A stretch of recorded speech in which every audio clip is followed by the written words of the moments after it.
Moras tuberculose hanesang moras epidêmico, nebe fácil atu hadat no cada tinang, sempre hamate ema ia mundo, inclui ia Timor-Leste.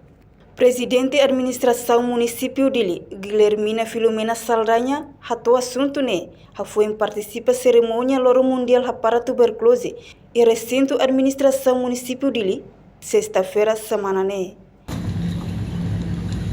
Tuberculose hanesamos moras endêmico fácil hadait no Caratina sempre hamate ema barat ya mundo, inclui a Timor-Leste.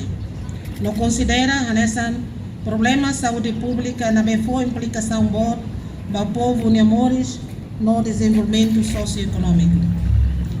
A tu combate tuberculose em Timor-Leste, Ministério da Saúde define política no estratégia na be contempla e a plano estratégico nacional setor saúde niliano 2011-2030 onde coordena no serviço mútuo com partes relevantes, nessas linhas ministerial SIDA, agência internacional no nacional, clínicas privado, nomos igreja. Guilhermina informa o oitavo governo, li o primeiro-ministro no Ministério da Saúde, halo uma declaração onde para moras tuberculose e a fulan setembro tina rihun ruoro no loresin ida e a salão city 8 manlewana dili.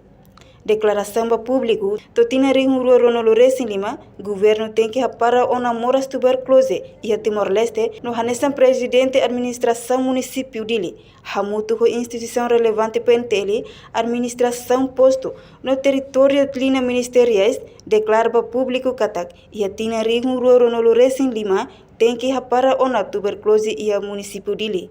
A reportagem Ana Rosária Jacinto Kai, televisão Timor Post. Janela informação by Emma Hotu.